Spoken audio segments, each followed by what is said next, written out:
saya meminta Bapak Ibu barangkali ada yang mau didiskusikan atau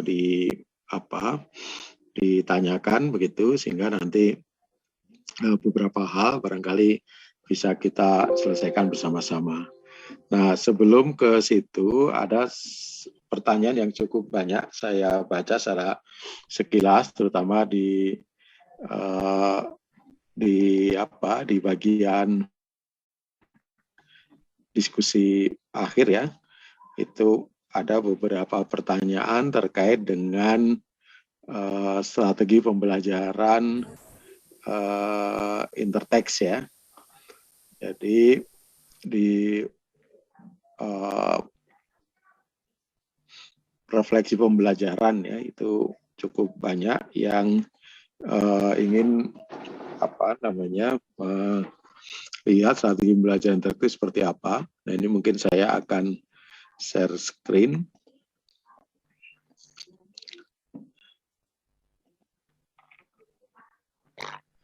Sudah terlihat Bapak Ibu?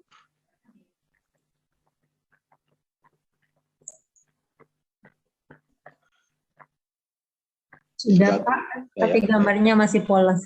Kelihatan Pak. Ya. Ya. Jadi ini saya akan sampaikan ini sebenarnya kelompok penelitian saya ya. Ada 3 orang, ada saya, ada Bu Sri Mulyani, ada Bu Tusi. Ini tiga-tiganya dosen di pendidikan kimia UPI ya. Pendidikan kimia UPI. Nah, ini kita mengembangkan intinya bahwa dalam pembelajaran kimia itu kan kita mengajarkan konsep-konsep inti ya, dan konsep-konsep inti itu sebenarnya tidak terlalu banyak di dalam kimia itu gitu ya. Yang kayak hidrolisis itu sebenarnya konsep intinya kan cuma satu gitu ya. Kalau ditarik lagi sebenarnya itu intinya adalah kesetimbangan. Jadi konsep kesetimbangan yang kemudian diterapkan di dalam reaksi antara kation dan anion dengan air ya. Nah, konsep kesetimbangan ini nanti juga bisa diterapkan di dalam larutan asam lemah misalnya, basa lemah, di dalam larutan penyangga, di dalam kesetimbangan kelarutan ya. Artinya ada garam-garam yang sukar larut, itu juga bentuk kesetimbangan. Jadi pada intinya sebenarnya begitu banyak materi itu kalau ditarik, kalau konsepnya itu cuma satu, kesetimbangan. Kesetimbangan itu hanya ada 2 sebenarnya. Konsep yang pertama itu adalah kesetimbangan dinamis, ya, di mana kesetimbangan itu produk dan reaksinya, ya, itu jumlahnya sudah tetap. Kemudian secara submikroskopis itu ada pergerakan ya partikel-partikel dari reaksi ke produk maupun produk ke reaksi. Kemudian yang kedua itu konsepnya terkait dengan konstanta keseimbangan. Ya, di mana di konstanta keseimbangan itu dia nanti akan menentukan seberapa banyak zat yang ada di dalam hasil reaksi dan seberapa banyak yang ada dalam reaksi. Nah, konsep-konsep kimia yang lain itu sebenarnya juga sangat sedikit ya. Saya hitung itu sebenarnya mungkin tidak lebih dari 10 gitu yang diajarkan di SMA itu. Tetapi karena tidak dipilah antara mana fenomenanya, mana konsepnya, ya, bagaimana menjelaskannya, itu sehingga kemudian seakan-akan kimia itu menjadi banyak gitu. Nah, bagi kami core konsep ini itu kita guru itu harusnya memahami gitu apa yang menjadi kesulitan ya dari konsep tersebut. Apakah konsep tersebut terlalu kompleks? Apakah konsep tersebut tidak dikenali siswa? Apakah konsep tersebut tidak ada dalam kehidupan sehari-hari dan seterusnya gitu ya. Yang itu kemudian istilahnya adalah troublesome knowledge gitu. Nah, kemudian yang penting juga adalah threshold konsep ya. Jadi konsep-konsep yang digunakan sebagai pintu masuk gitu ya, sebagai pintu masuk. Nah, kemudian core konsep itu juga sangat tergantung dari model mental siswa gitu. Nah, saya tidak akan bicara banyak di sini, tetapi intinya bahwa konsep ini yang kemudian harus kita transfer kepada siswa gitu, sehingga siswa memiliki kompetensi tertentu gitu ya. Nah, kompetensi ini itu kan tentu saja tidak hanya kompetensi dalam hal penguasaan konsep gitu ya, tetapi juga ada kompetensi terkait dengan sikap dan juga terkait dengan keterampilan ya.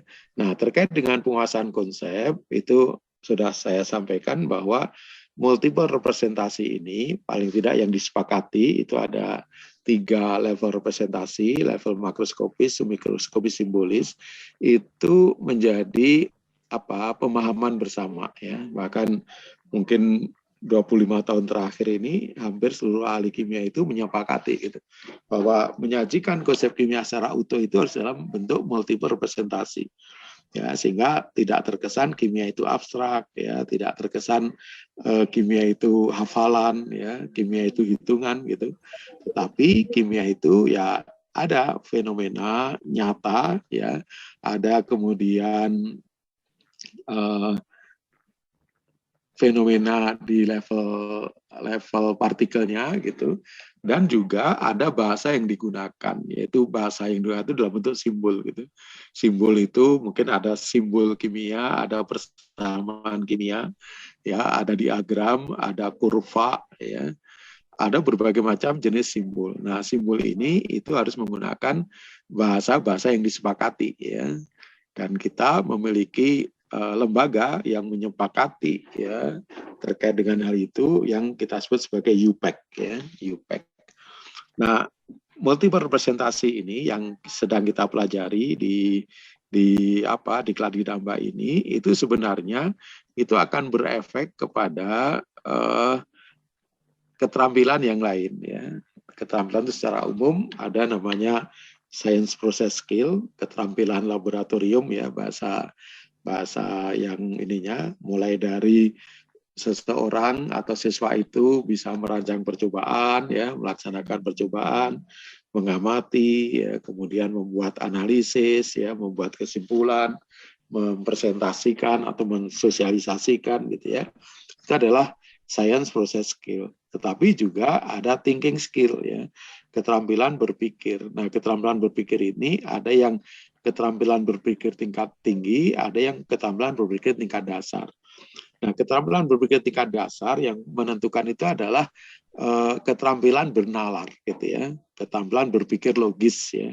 Dan ini di dalam kimia itu semua materi pasti dituntut itu, gitu. Nah, keterampilan berpikir tingkat tinggi mulai dari berpikir kritis, ya, berpikir kreatif, ya, penyelesaian masalah, ya, dan lain-lain, gitu ya, yang menunjukkan atau menggunakan ya berbagai macam domain ya. Kalau Bloom ya itu istilahnya menggunakan berbagai macam ranah kognitif ya, analisis, sintesis, evaluasi, ya, kreasi dan seterusnya. Nah, tetapi juga harapannya itu berdampak kepada ini ya, motivasinya ya, kemudian self-evaluasi itu kepercayaan diri gitu, dan juga berdampak kepada sikap ya, sikap ilmiah gitu.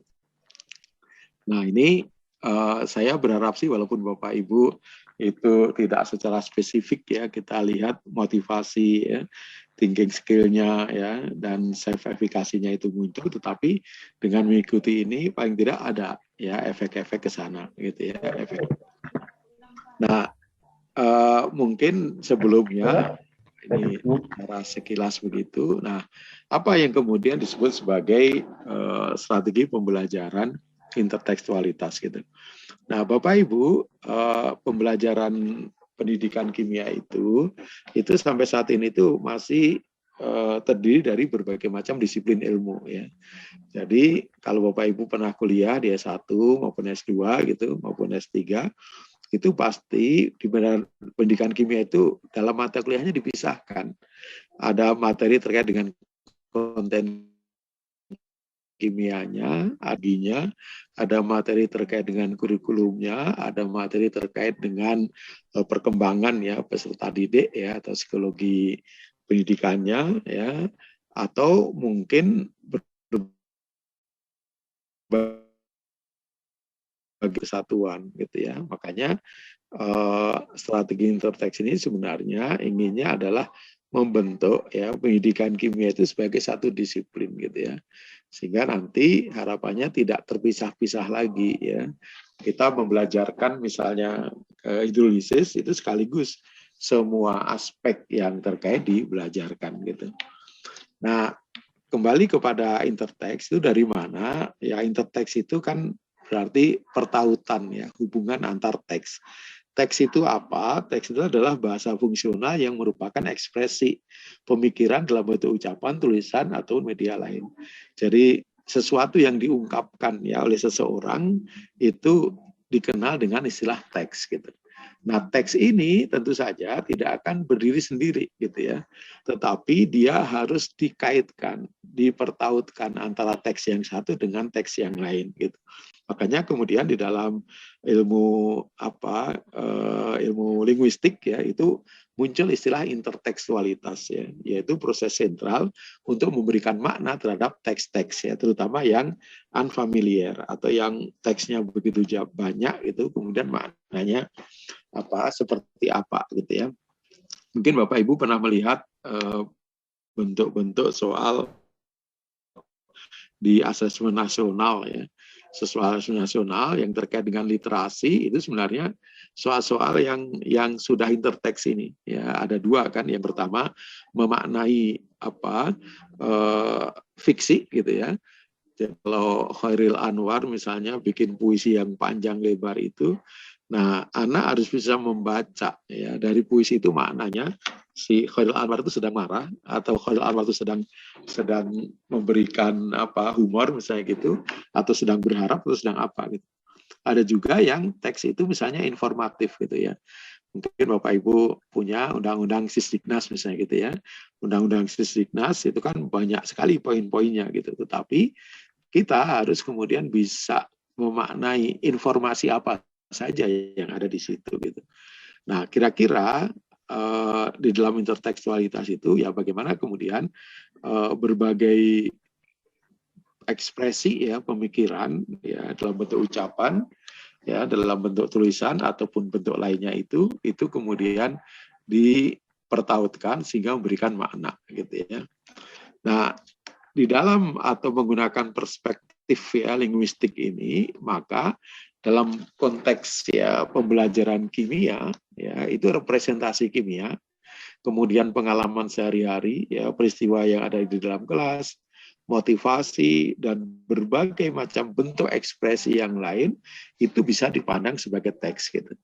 Nah, oleh karena itu kami di tahun 2007 itu mengembangkan ya strategi pembelajaran intertekstualitas ini yang kemudian kita mempertautkan ya berbagai teks dalam tanda petik ya yang membangun makna dari pembelajaran kimia gitu. Nah, teks-teks yang kita maksud itu yang saya jelaskan di sini tadi gitu. Ya, jadi untuk membangun makna dari pembelajaran kimia itu, jadi core-nya adalah multirepresentasi, tetapi juga harus dipertautkan dengan science versus skill gitu. Harus dipertautkan dengan thinking skill, harus dipertautkan dengan motivasi, harus dipertautkan dengan self-efficacy, dan harus dipertautkan dengan scientific attitude. Kita itu menjadi utuh, tidak hanya sekedar belajar konsep-konsep kimia gitu ya, tetapi banyak keterampilan dan sikap yang kemudian muncul ya dari siswa kita itu gitu. Nah, pada diklat ditambah ini tentu saja tidak mungkin semua tadi saya ajarkan ya, tetapi saya mulai dari yang mendasar, bagaimana kemudian kita menyampaikan ya konsep-konsep kimia itu secara utuh gitu. Secara utuh itu ya dalam 3 level representasi. Ini Bapak Ibu perhatikan ya, di dalam level representasi itu ada kelompok yang real, ada kelompok yang representation gitu. Real itu artinya nyata ya, representation itu artinya tidak nyata gitu ya. Makroskopik ya, level makroskopik itu nyata gitu ya, level makroskopik itu nyata. Nyata itu artinya apa ya, terjadi gitu, entah kemarin saya sampaikan, yang paling tinggi level makroskopik itu ya ketika kita bisa memberikan ya konsep kimia itu dari fenomena-fenomena yang ada dalam kehidupan sehari-hari. Itu. Karena kalau dari fenomena-fenomena yang dalam kehidupan sehari-hari itu, siswa sering mengalami gitu, sehingga tidak asing ya bagi mereka itu. Tetapi tidak semua fenomena-fenomena kimia itu ada dalam kehidupan sehari-hari. Contohnya ya ini reaksi apa? Contohnya materi hidrolisis ini. Ya, mungkin kalau hanya NaCl ada gitu, tapi kalau sudah Na4Cn, Na4F, CH3CONa, CH3CONH4 itu mungkin tidak ada dalam kehidupan sehari-hari. Maka di level makro ini, ya mau tidak mau kita sajikan dalam bentuk praktikum, gitu ya, dalam bentuk praktikum. Nah, praktikum ini itu akan lebih mengena karena apa? Karena siswa mengalami secara langsung, tetapi kan tidak semua bisa dipraktikumkan. Di beberapa sekolah kita itu kan ada kendala-kendala, gitu ya. Ada kendala mungkin kendala apa namanya bahan yang tidak ada kendala alat yang tidak ada kendala mungkin apa bahannya itu beracun ya, sementara tidak ada alat perlindungan diri atau APD yang memadai gitu ya. Jadi bisa jadi banyak kendala. Oleh karena itu level makro ini ya kalau tidak bisa praktikum ya tidak bisa demonstrasi, bisa diganti dengan video gitu. Ya, karena kalau video itu siswa masih bisa mengamati secara langsung gitu. Nah, video itu berbeda dengan animasi Bapak Ibu ya. Karena di dalam tugas itu ada yang kita minta menyajikan video, tapi terutama beberapa zat-zat tertentu yang memang susah didapatkan, itu rata-rata hanya menggunakan animasi gitu. Karena kalau animasi itu tidak real gitu ya. Ya warna birunya, warna merahnya itu tidak real seperti yang kondisi nyatanya gitu ya. Makanya kita berharap di level makro ini itu tidak menggunakan animasi gitu ya. Tidak menggunakan animasi karena supaya anak tahu betul gitu ya seperti apa kondisi apa realnya gitu ya. Nah, kalau kemudian tadi menggunakan video nggak ada, kalau ada fotonya, ya kalau foto itu kan real. Kalau ada fotonya bisa pakai fotonya. Kalau nggak ada, ya Bapak Ibu harus kemudian menceritakan. Ya, bisa diceritakan, bisa ditulis gitu ya. Ya, walaupun tidak bisa menunjukkan, ya, tetapi ya itu minimal. Gitu. Dan Bapak Ibu bisa cerita atau bisa menulis kalau Bapak Ibu sudah pernah melihat, gitu. Ya, sudah pernah melihat. Nah, ini di level apa namanya makro gitu. Nah, kemudian ada level submikro. Level submikro itu level partikel. Ya, level partikel. Ternyata ya kejadian-kejadian yang bisa kita lihat ya itu persis sama kejadiannya dengan di level partikel gitu. Ya, jadi kalau Bapak Ibu misalnya membuat reaksi antara H2 plus O2 ya menjadi 2H2O gitu. Artinya membacanya itu di situ ada satu molekul gas hidrogen bereaksi dengan satu molekul gas oksigen terbentuk dua molekul air gitu ya atau H2O gitu. Nah, itu kalau dua molekul, kalau H2O-nya 4 molekul ya O2-nya 4 molekul gitu. O2-nya menjadi satu molekul gitu ya. H2O-nya jadinya 2 molekul gitu. Ya, kalau H2O-nya H2-nya ada 10, maka O2-nya 5. Ya, H2O-nya 10 gitu. Nah, itu konsep mol sebenarnya di situ. Ya, konsep mol itu kan sebenarnya kumpulan partikel ya 6, sekian kali watt min 27 kan gitu. Dan Avogadro itu berapa? Lupa malah saya. Ya. Jadi kalau kemudian di H2-nya itu 1 mol, maka O2-nya ya setengah mol. H2O yang terjadi 2 mol gitu. Nah, itu apa namanya di level submikroskopik itu kalau untuk menjelaskan level makro ya kita lihat perilaku di level submikroskopik ini. Cuman level submikroskopik ini itu tidak bisa kita sajikan seperti level makro. Kita tidak bisa membuat video bagaimana partikel itu berinteraksi. Kita tidak bisa membuat percobaan gitu ya. Percobaan siswa bisa melihat ini loh atom molekul H2-nya, ini molekul O2-nya, bagaimana mereka kemudian bereaksi, nggak bisa gitu. Ya, makanya untuk menjelaskan level submikro itu menggunakan teori atau model atom gitu ya. Model bagaimana pergerakan-pergerakan dari atom atau molekul atau ion itu sesuai teorinya bagaimana gitu. Sehingga submikro ini itu antara real dan tidak real. Real kalau submikro itu menjadi real kalau teori atau model atomnya benar gitu. Ya, submikro itu menjadi tidak real kalau teori atau model atomnya itu tidak benar gitu. Nah, untuk menjembatani ini ya, baik menyajikan level makro atau menyajikan level submikro itu menggunakan bahasa simbol gitu. Ya, bahasa simbol ini itu harus menggunakan bahasa yang disepakati ya, disepakati.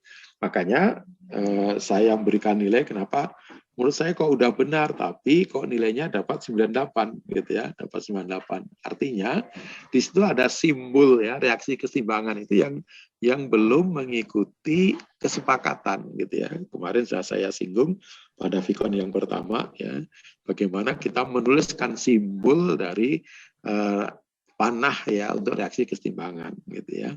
Kemudian juga harus ada fasa ya, ketika menuliskan bersama itu harus ada fasanya gitu ya. Kemudian ketika menjelaskan level ya, atau menjelaskan spesies yang ada ya harus kemudian diperjelas gitu ya. Di situ awalnya ada apa ya, kemudian yang berikutnya interaksi yang terjadi seperti apa gitu. Satu yang sempat saya baca itu ya, menyampaikan misalnya Na ya, Na plus itu terjadi reaksi ya dengan H2O gitu. Reaksinya dalam bentuk hidrasi. Nah, kalau dia dalam bentuk hidrasi itu namanya bukan reaksi. Karena batasan reaksi itu adalah terbentuknya zat baru gitu. Kalau Bapak Ibu punya NaCl ya, NaCl dalam keadaan NaCl yang murni itu rasanya asin gitu. Karena ada Na plus sama Cl minus. Bapak Ibu NaCl itu masukkan di dalam air, rasanya tetap asin. Karena Na plus dan Cl minusnya tetap dalam bentuk Na plus sama Cl minus. Tidak berubah menjadi Na dan Cl2 gitu ya dalam air itu. Karena kalau berubah menjadi Na dan Cl2 menakutkan gitu. Na itu dipegang saja melepuh ya, apalagi dimakan. Makanya kalau saya ke mahasiswa saya sering gini, ion Na positif dengan atom Na itu bedanya kayak bumi dan langit gitu.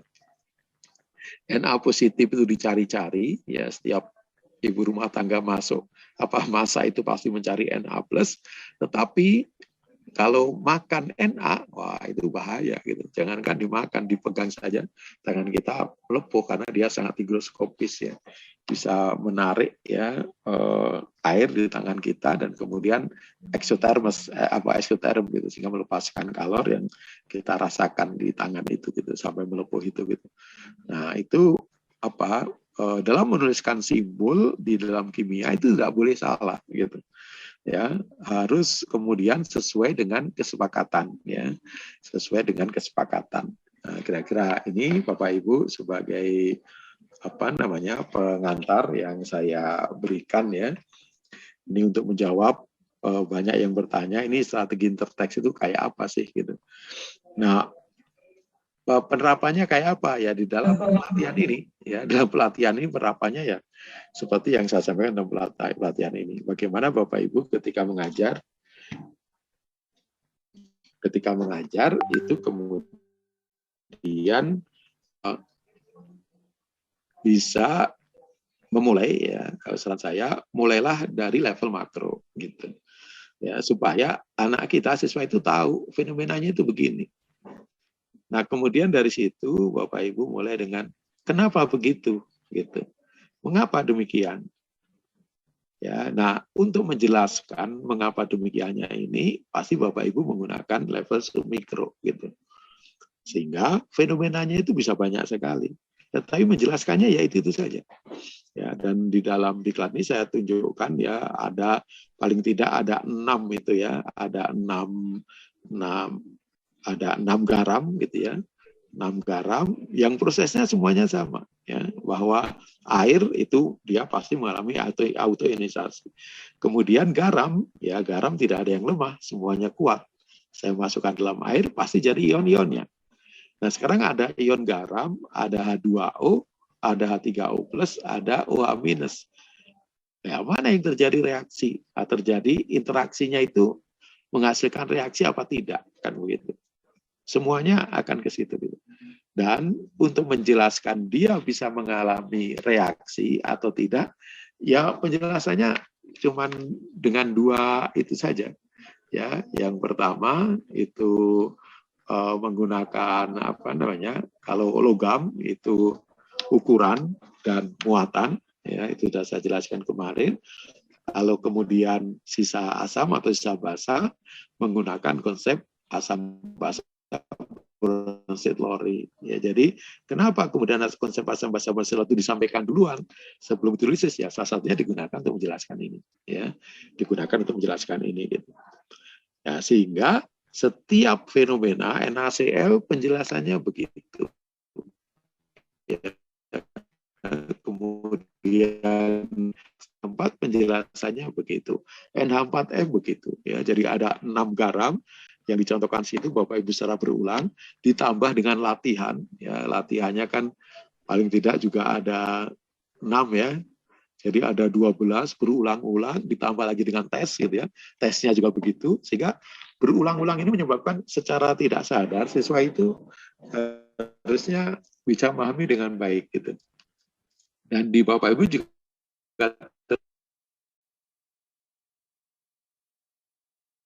terbukti ya, saya lihat Bapak Ibu memang betul-betul tidak melihat ya pengetahuan langsung gitu ya. Karena kalau di searching ya ada jawabannya gitu ya. Kecuali yang agak sulit jawabannya, yang ini tuh di level submikro gitu ya. Di level submikro.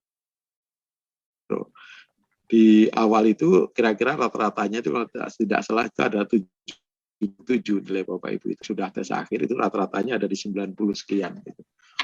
Nah itu naiknya kira-kira di level submikro gitu. Ya, sehingga kalau nilainya 90 itu ya saya kira, dan banyak yang 100 ya, itu ya pemahamannya sudah sangat meningkat dengan baik gitu ya. Nah di level makro ini mungkin saya tegaskan kembali, jadi Bapak Ibu sekali lagi nanti jangan hanya memperkenalkan menggunakan lakmus, karena saya lihat video-videonya itu hampir semuanya menggunakan lakmus gitu ya. Jadi saya sampaikan di awal kan Bapak Ibu bisa menggunakan lakmus, bahkan tidak ada yang menggunakan pH meter. Saya nggak tahu apakah di sekolah Bapak Ibu tidak ada pH meter, ya tidak punya pH meter kan murah ya, tidak mahal gitu, dan dia lebih akurat gitu. Kemudian bisa menggunakan kertas lakmus, ya bisa menggunakan indikator universal ya, dan tidak ada yang menggunakan Bromthymol Blue. Kenapa indikatornya itu saya pilih Bromthymol Blue? Karena ya ketika kita menentukan sifat asam basa, mencari indikator yang trayek pH-nya itu antara 6 sampai 8. Karena kalau trayek pH-nya misalnya 3 sampai 5 gitu. Ya, nanti warna satnya di bawahnya pH-nya di atas 5. Itu tidak menunjukkan asam basa gitu. Jadi kalau trayek pH-nya antara 6 sampai 8 ya, diantaranya itu kertas lakmus, diantaranya juga adalah Bromthymol Blue itu, yaitu trayek pH-nya di situ ya. Ada juga yang menggunakan kunyit ya, saya nggak tahu apakah kunyit itu trayek pH-nya, saya kira ada beberapa ya. Itu apakah ada di ring ya dari pH netral ya 6 sampai 8 itu. Kalau tidak ya tidak bisa digunakan gitu ya, tidak bisa digunakan. Nah, hal-hal begini ini itu yang kemudian perlu diperkenalkan ya di level makro ini, sehingga anak-anak itu kaya, dia tidak hanya sekedar indikator yang dikenal lakmus, indikator universal ya, bahkan tidak mengenal pH meter gitu ya, itu kan agak ini ya. Nah itu harus kemudian Bapak Ibu perkenalkan ya, sehingga anak-anak kita itu kaya ya. Fenomenanya bisa macam-macam, tapi cara menjelaskannya itu dengan satu cara. Dan ketika menjelaskan ini, Bapak Ibu jangan kesana kemari, pokoknya buat urutan menjelaskan yang gampang gitu. Sehingga setiap fenomena itu urutan menjelaskannya begitu. Ada fenomena yang lain yang terkait menjelaskannya prosesnya begitu. Makanya di dalam setiap PPT itu saya sampaikan bagaimana cara menjelaskannya. Ya, itu kan ada 3 tahap ya. Buat reaksinya, tentukan spesiesnya, interaksi yang terjadi, kemudian mana yang dominan, H2 atau OH, tentukan sifat asam basanya gitu. Nah, ini barangkali Bapak Ibu sebagai pengantar saja untuk diskusi kita. Nah, sekarang saatnya Bapak Ibu silakan kalau ada yang mau didiskusikan atau mau diberikan komentar, ya silakan.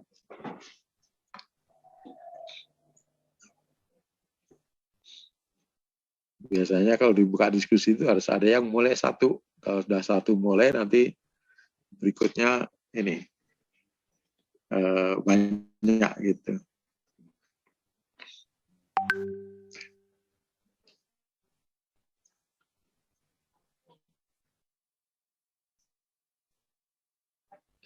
Mau terkait dengan materi boleh, mau terkait dengan yang saya tadi jelaskan secara umum ya, strategi pembelajaran interteks boleh.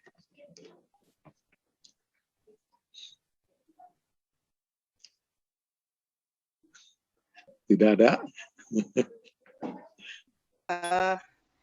Untuk mendapatkan teori intertekstual itu buku yang bisa dipakai untuk referen apa ya, Pak? Kalau ya buku itu mungkin dalam bentuk jurnal ya. Buku belum, dan nulis beberapa jurnal terkait dengan itu, dan sebenarnya cukup banyak ya ini karena kebetulan saya membimbing banyak mahasiswa S2 satu dan saya hanya interteks gitu, cuman belum kita ini bukukan ya. Jadi kalau buku ini karya-karya mahasiswa banyak sekali. Kata terus akan butuh referen, barangkali bisa kita terapkan di daerah lain kayak gitu. Mungkin sih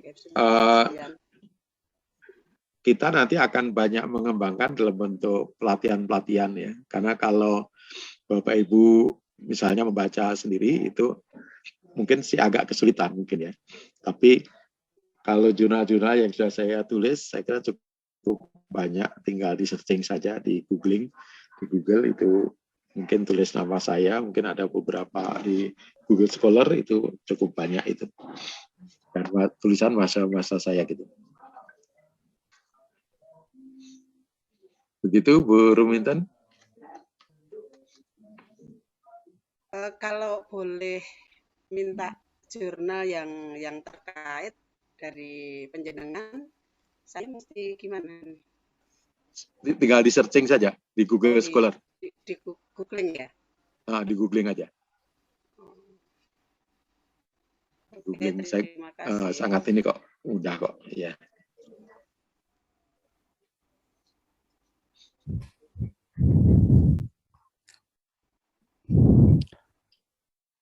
Selamat siang atau selamat sore, udah di Bali nih Pak Uwi, Pak Doktor. Oh, gitu. Kita siang agak sore Pak Made. Iya. Silakan. Terima kasih Pak. Mungkin saya sedikit ini Pak terkait materi yang sudah Bapak sampaikan. Jadi terus terang saja ini saya sih umurnya senior gitu loh Pak. Pengetahuannya masih junior gitu Pak. Ternyata setelah ikut program yang Bapak sampaikan ini luar biasa ini Pak. Artinya saya dapat tambahan ilmu yang memang benar-benar memberikan arah yang jelas sekarang gitu loh Pak. Pertanyaan saya yang pertama ini masalah Pak, kation gitu loh Pak.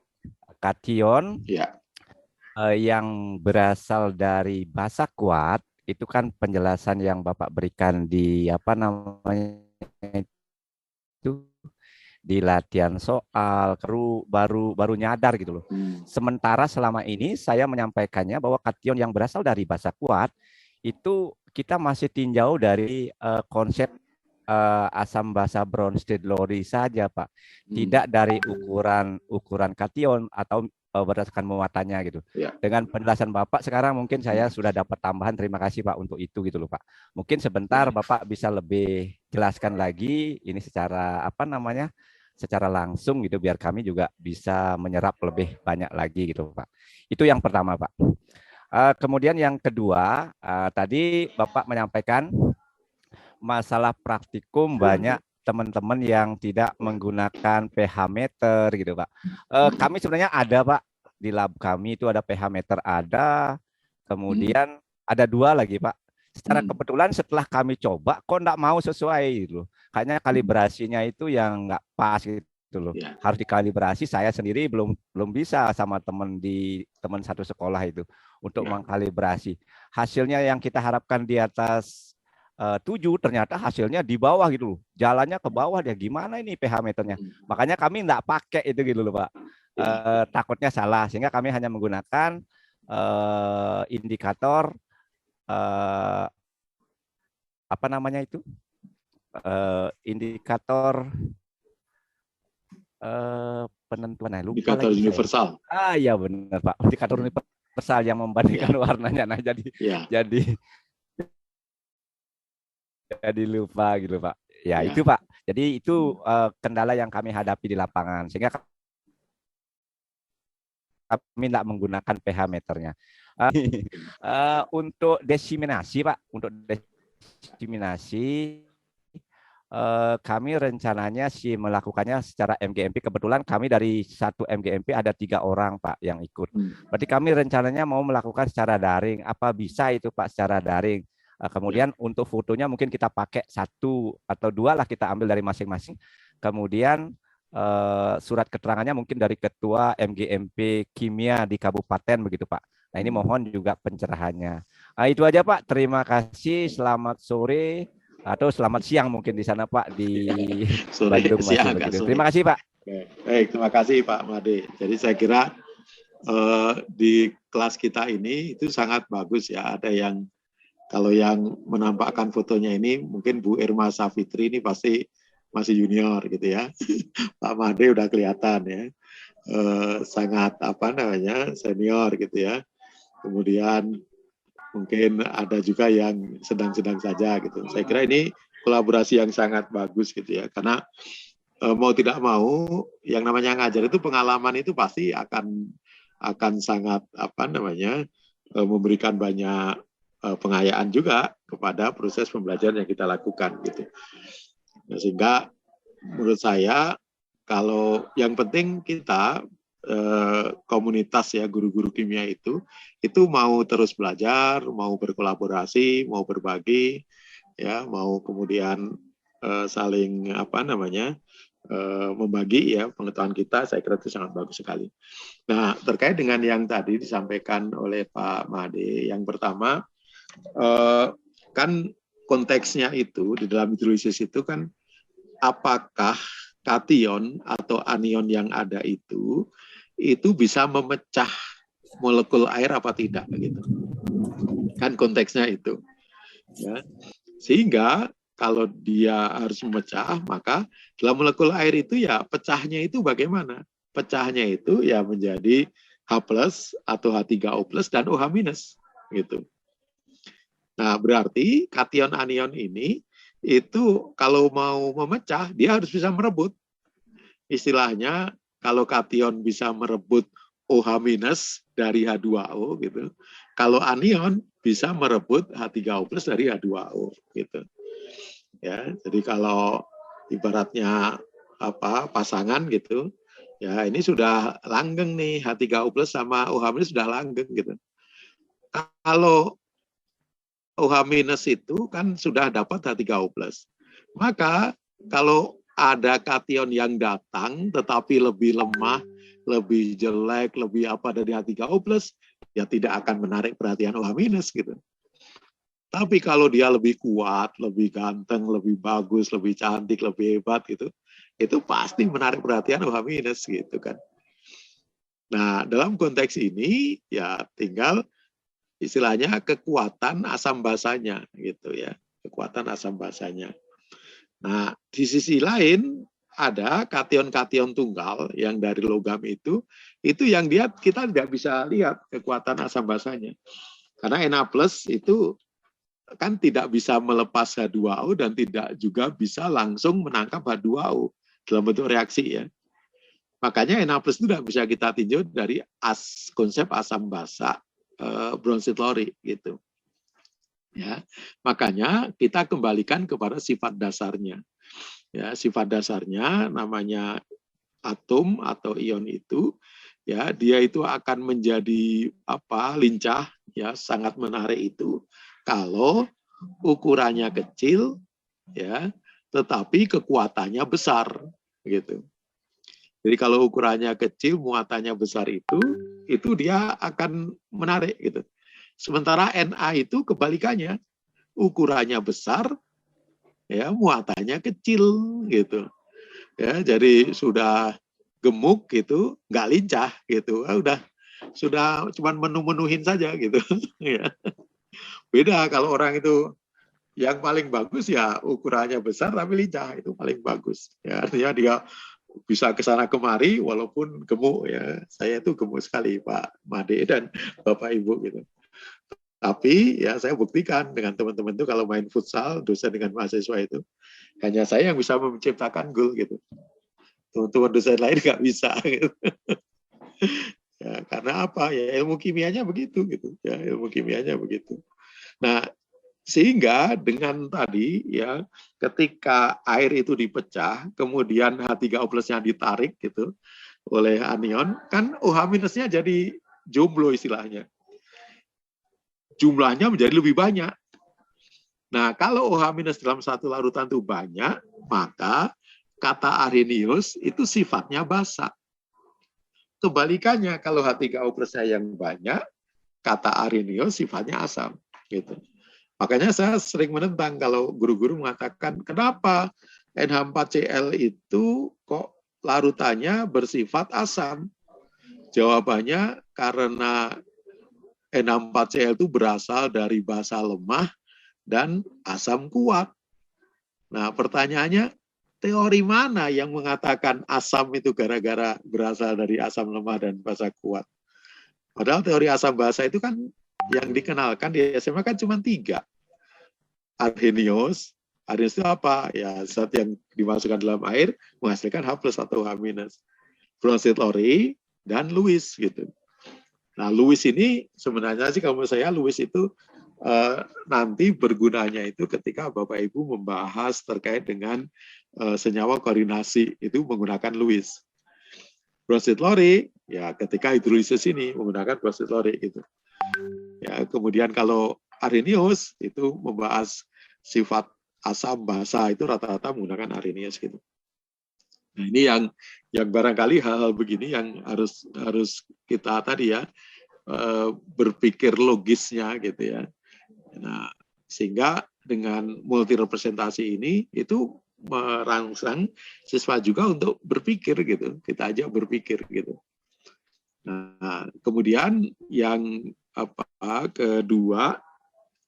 kedua tadi apa Pak Made? Jadi lupa. Ya, yang kedua itu untuk pH meter, Pak. Oke, baik. Oh ya. Ya, pH meter. Jadi pH meter itu, Bapak Ibu, intinya begini. Saya menjumpai begini. Saya itu mengajar pengelolaan laboratorium kimia sekolah. Dan ketika saya mengajar itu, mahasiswa saya tugaskan untuk berkunjung ke sekolah. Ya, dengan menggunakan lembar observasi. Ya, mulai dari standar sarana prasarana terpenuhi apa tidak, standar pengelolanya, tenaganya memenuhi apa tidak, standar dari alat bahannya, menyimpannya bagaimana, kemudian kelengkapannya, kemudian standar pengelolaannya, menggunakan manajemen mutu apa tidak gitu. Kemudian terkait dengan pembuangan limbah dan keselamatan kerja. Nah, itu saya minta buat lembar observasinya itu bisa sampai 100 item itu lebih itu. Nah, itu dicek gitu. Nah, yang sering kali berulang dari tahun ke tahun ya yang dia dapatkan itu yang pertama di SMA yang dikunjungi itu rata-rata alat bahannya mah banyak gitu. Ya, termasuk banyak yang tidak pernah dipakai. Jadi masih istilahnya masih utuh, tersegel dengan baik gitu. Ya, nah termasuk peralatan ini. Padahal Bapak Ibu, peralatan itu awet kalau digunakan dengan benar. Peralatan itu akan rusak kalau digunakannya salah atau sudah sering digunakan atau tidak pernah digunakan. Itu pasti rusak gitu. Nah, makanya kalau Bapak Ibu punya pH meter, gunakan. Nah, tadi Pak Made udah benar. pH meter itu perlu kalibrasi. Biasanya kalau ada diberikan alat pH meter itu, Bapak Ibu disertakan ya 2 larutan, pH 4 dan pH berapa Ibu? pH 7 gitu ya. pH 4 dan pH 7. Nah, itu bawaannya. Nah, makanya si pH meter itu ketika kita kita celupkan ya pada larutan yang pH 4 dia harus menunjukkan angka 4. Kalau enggak di setting di situnya. Ya, di alatnya itu di setting gitu. Kemudian dicuci bersih, masukkan, celupkan ke pH 7 gitu. Nah, kalau belum menunjukkan angka 7 di setting lagi sampai angka 7. Terus kembalikan lagi ke pH 4. Terus menunjukkan angka 4. pH 7 menunjukkan pH 7 gitu. Sampai misalnya 3 kali sudah benar, oh berarti alat ini sudah terkalibrasi. Alat ukurnya benar gitu. Kalau tidak benar terkalibrasi, apalagi misalnya menggunakan sensor yang harus senantiasa tercelup atau basah gitu, Bapak Ibu simpennya tidak disimpan dengan baik, nah itu bisa jadi rusak gitu. Ya, walaupun sekarang sudah cukup banyak itu pH meter yang portable itu murah-murah, nggak terlalu mahal, itu bisa dipakai gitu. Ya, jadi sekali lagi bukan hanya pH meter saja, Bapak Ibu mungkin kalau Bapak Ibu punya peralatan-peralatan di lab, bongkar saja, ya. Bongkar, gunakan, karena kalau tidak digunakan ya rusak juga gitu. Ya, mending lebih baik mana rusak sama-sama rusak gara-gara digunakan dan gara-gara tidak digunakan gitu ya. Jawabannya pasti mending tidak rusak tapi digunakan gitu ya. Nah, jadi kira-kira begitu Bapak Ibu. Saya kira mungkin beberapa sekolah itu beda-beda ya, ada yang punya lengkap, ada yang ini gitu ya. Nah, kemudian yang ketiga terkait dengan diseminasi ya Pak Made, saya kira kalau dari ketentuannya yang ada di dalam petunjuk itu kan minimal ke 5 orang. 5 orang. Kemudian pelaksananya itu bisa daring, bisa luring. Ya, jadi nggak masalah Bapak Ibu kayak begini, ada 5 orang gitu. Ya, tinggal difoto saja sebagai bukti ya. Kemudian nanti ada surat dari kepala sekolah atau tadi dari MGMP, saya kira boleh-boleh saja gitu. Nah, ini sekali lagi kenapa kok dalam diklat ini Bapak Ibu harus menyampaikan, harus ada diseminasi gitu. Karena menurut teori pembelajaran itu, Bapak Ibu akan bisa mencapai 100% kalau sudah menyampaikan. Ya, jadi kalau belum menyampaikan itu tetap belum 100%. Karena dengan menyampaikan itu, mungkin Bapak Ibu menyampaikan, mungkin pesertanya bertanya gitu ya. Sehingga Bapak Ibu berpikir untuk memberikan jawaban-jawaban, mencari lagi ya jawaban-jawaban itu sehingga hasilnya lebih maksimal gitu. Saya kira demikian Pak Made, mudah-mudahan bisa menjawab. Ya, terima kasih Pak. Sudah ya, jelas itu Pak. Pak Made. Ya, mungkin Pak pertanyaan yang pertama mungkin saya masih mohon pencerahannya Pak. Ya. Itu kan kalau misalnya kita menggunakan asam basa golongan alkali tanah atau mungkin golongan 3A Pak. Ya. Tapi kalau sudah ke logam mulia Pak, nah ini mungkin mohon pencerahannya Pak. Kalau misalnya basa-basa dari logam, logam mulia, logam-logam transisi gitu loh Pak. Ya. Mungkin penjelasannya lebih kemana dia cenderungnya? Apakah masih juga terkait dengan ukuran atomnya, ionnya, atau mungkin terkait dengan jumlah muatannya. Nah, ini mungkin kalau sama muatannya mana lebih kuat, apa kita lihat jari-jarinya dan lain sebagainya. Nah, ini mohon Pak, biar kami bisa lebih paham. Terima kasih Pak. Ya, selama dia ion logam itu tetap sama penjelasannya, ke ukuran dan ke muatan, gitu ya. Nah, sekarang kalau Bapak Ibu misalnya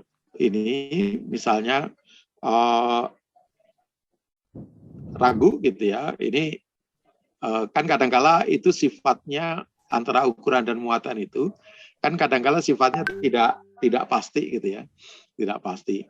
Nah, Bapak Ibu, pentingnya ini multi representasi ini itu merujuk kepada fenomenanya gitu. Ya, merujuk kepada fenomenanya. Misalnya ya, Bapak Ibu punya garamnya itu misalnya PbNO3 misalnya gitu ya, PbNO3. PbNO3 ini apakah bersifat netral atau bersifat basa gitu. Nah, kalau Bapak Ibu menggunakan multi representasi, mengukur dulu PbNO3 itu, PbNO3 2 kali misalnya gitu ya, itu pH-nya berapa gitu. Kalau dia misalnya pH-nya itu asam misalnya gitu, ya misalnya asam, nah berarti si Pb2+ itu bisa menggantikan H3O+ gitu. Ya, secara teorinya begitu. Karena teori ini akan mengikuti faktanya, fenomenanya. Tetapi kalau kemudian Bapak Ibu tidak menggunakan multi representasi, nah kadangkala kita meminta agar supaya fenomenanya mengikuti teori. Nah itu yang nggak benar gitu. Ya, justru dengan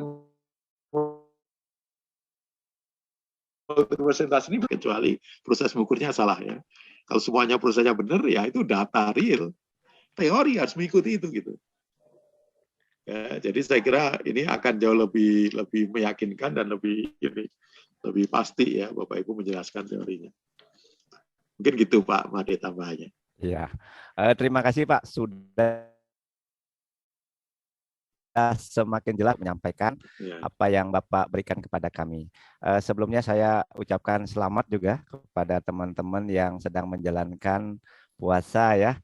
Mudah-mudahan menjadi bulan berkah buat teman-teman guru se-Indonesia ini ya. Oke, terima kasih. Saya kembalikan Pak pada teman-teman barangkali ada. Terima kasih Pak Made. Silakan Bapak Ibu yang lain, masih ada yang penasaran? Selamat siang Pak.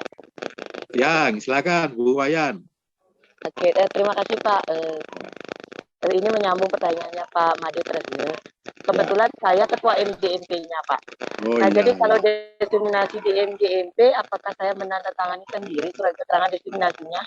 Kalau di sekolah saya tidak mungkin Pak, karena gurunya cuma 2 orang. Itu yang pertama. Yang kedua, saya penasaran dengan MJOH Pak. Beberapa literatur menyatakan dia adalah bahasa lemah.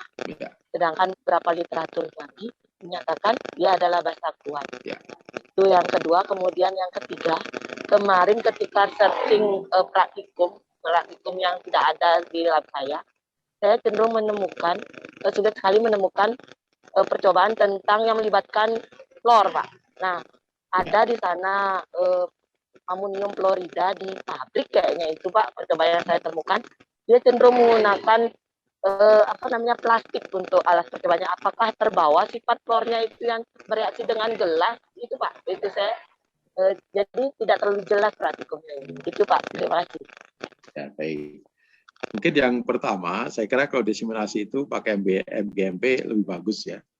Artinya kan lebih menyebar gitu. Dan kalau Bapak Ibu di sini misalnya satu MGMP ada beberapa orang, ya bisa saling berkolaborasi atau mungkin dibagi jadi 3 kelas atau 4 kelas sesuai dengan jumlah Bapak Ibu. Saya kira sangat mungkin ya, itu secara teknis bisa dilakukan begitu.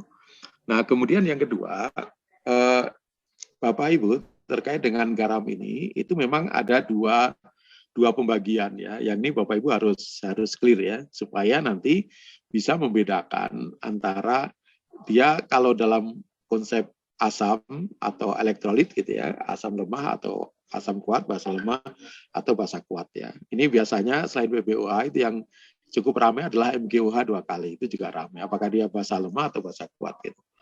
Nah, Bapak Ibu, yang pertama begini, garam ya itu kita bisa bedakan itu mudah larut dan sukar larut. Ya. Bahasan terkait dengan garam yang sukar larut itu biasanya ada di KSP itu juga keseimbangan kelarutan gitu. Ya, keseimbangannya antara dalam bentuk zat ininya, dalam bentuk zat padatannya dengan dalam bentuk larutannya gitu. Ya, nah, kemudian yang kedua, ya dia tadi termasuk kuat apa lemah. Kuat apa lemah itu ya batasannya adalah yang larutnya itu terionisasi sempurna atau terionisasi sebagian gitu. Ya, terionisasi sempurna atau terionisasi sebagian. Kalau dia terionisasi sempurna, ya artinya dia kuat gitu. Kalau terionisasi sebagian artinya lemah gitu. Nah, ini yang kadangkala ketika kita menggunakan level representasi itu penjelasannya yang di level submikroskopiknya berbeda gitu. Ya, misalnya PbOH 2 kali. Ya, kalau konsentrasinya sama dengan NaOH misalnya gitu.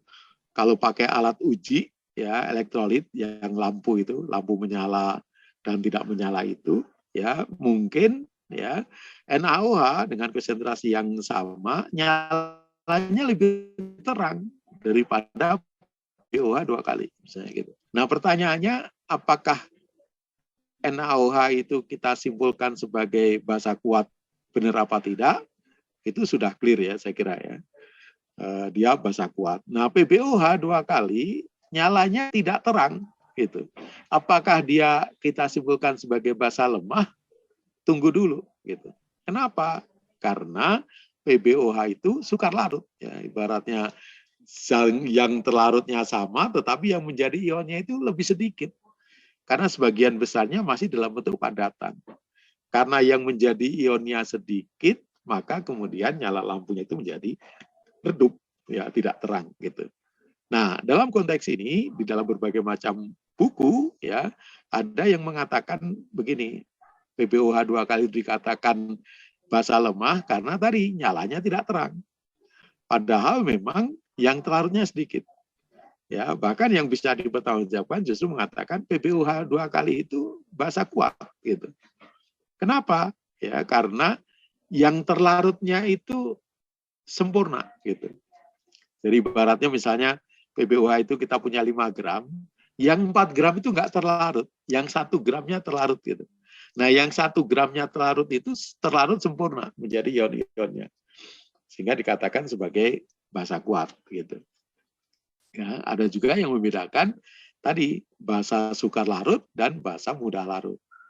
Ya, tidak dibedakan sifat asam basa kuat atau lemahnya.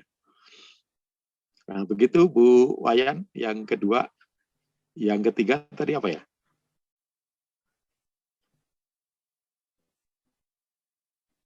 Bu Wayan, tertangkap?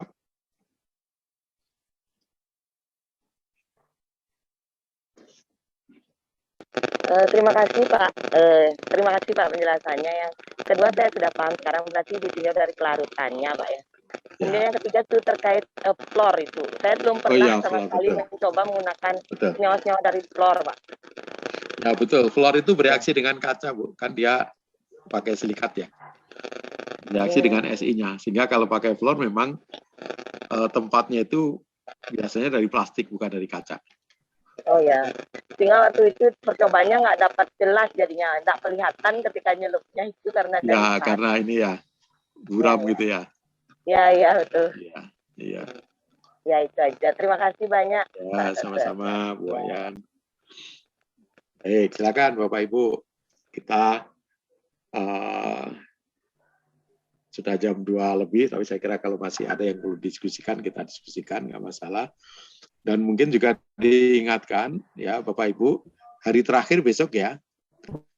Terutama ini saya lihat ada beberapa yang belum ini selesai ya, sampai penutupan ya. Tolong malam ini diselesaikan dan besok gitu. Ya, karena tanggal 27 28 itu kan jadwal diseminasi ya. 27, 28, kemudian di bulan Mei kalau nggak salah ya. Dilanjutkan setelah Lebaran itu, secara jadwal. Nah, Bapak Ibu nanti kalau memenuhi semuanya, itu bisa mengunduh ya sertifikat ya 36 JP itu di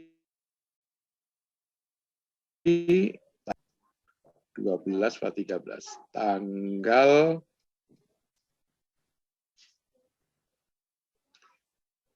13 Mei Bapak Ibu.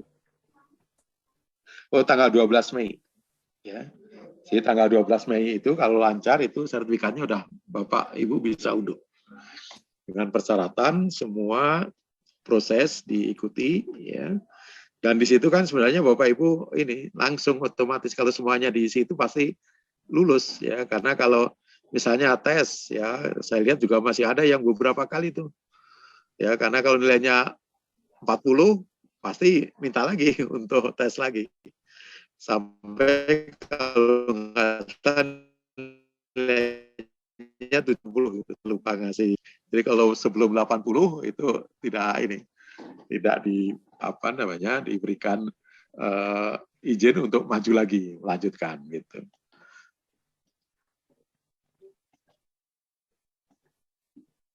Pak, boleh saya lagi sedikit, Pak? Silakan, Pak. Ini masalah peserta diseminasi, Pak. Kira-kira dapat surat keterangan nggak ikut diseminasi, Pak? Atau mungkin gimana, Pak? Itu aja. Nah, Pak. itu dari panitia kita nggak ada surat keterangan gitu. Oh, ya, mungkin sih kalau Bapak Ibu mau ini menggunakan nama MGMP, saya kira bisa saja. MGMP-nya. Ya, MGMP gitu.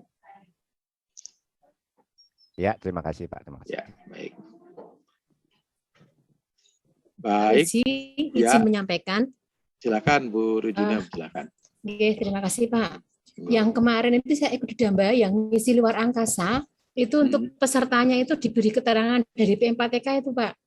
Jadi dari PM4TK itu memberi kami link, kemudian pesertanya itu ngisi di situ, kemudian mereka langsung mendownload sertifikat keterangan dari PM4TK begitu.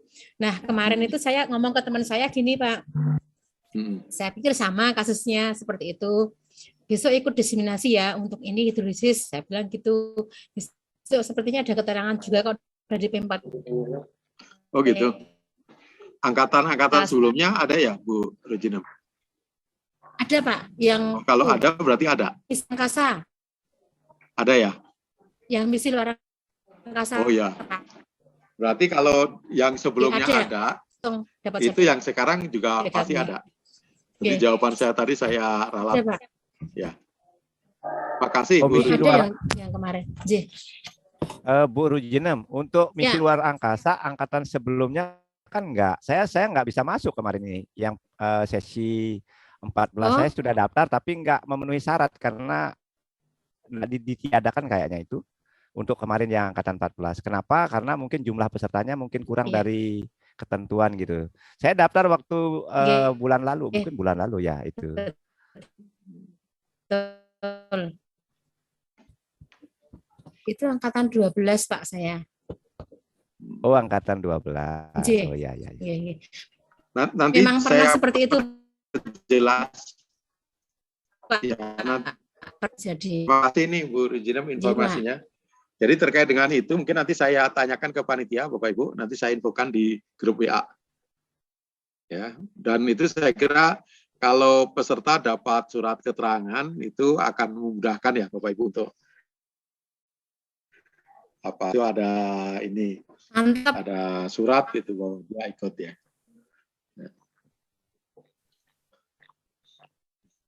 Ya nanti jawaban dari panitia saya ini kirim di grup WA. Baik, Bapak Ibu masih ada? Kalau tidak ada, saya kira cukup ya. Kita sudah sekitar 1 jam untuk Vicon. Sekali lagi, mudah-mudahan apa-apa yang saya sampaikan di diklat ini itu bisa memberikan bekal kepada Bapak Ibu paling tidak wawasan ya untuk mengajar kimia terus-menerus menjadi lebih baik lagi ya, dan nanti di bulan-bulan berikutnya ya kalau saya dikasih kesempatan lagi untuk buka kelas yang baru ya, berarti kalau yang kelas ini pasti akan dibuka lagi gitu. Artinya konsep yang baru atau tema yang baru ya, itu nanti saya akan kenalkan konsep yang lain ya, masih menggunakan intertext ini ya, karena ini saya kira cukup menarik ya bagi siswa kalau kemudian kita laksanakan dengan baik. Baik Bapak Ibu, sebelum ditutup bisa ini dulu dihidupkan videonya. Kita foto bersama.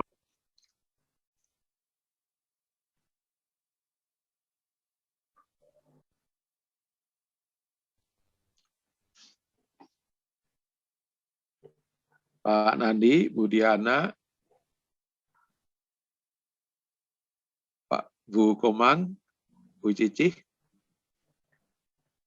Oke, 1, 2, 3. Baik, terima kasih Bapak Ibu. Kita tutup. Assalamualaikum warahmatullahi wabarakatuh. Nanti kalau buka kelas pengolahan lama ya Pak. Terima kasih Pak. Ya, sama-sama Bapak Ibu. Terima Nanti ketemu kasih. lagi. Ya. Terima kasih. Terima kasih Bapak, mohon Pak. pamit. Terima kasih Pak. Nah, silakan. Izin live Pak. Ya. Oke, baik. Terima kasih teman-teman semua. Baik, saya Sama-sama ya, Pak. semuanya ya.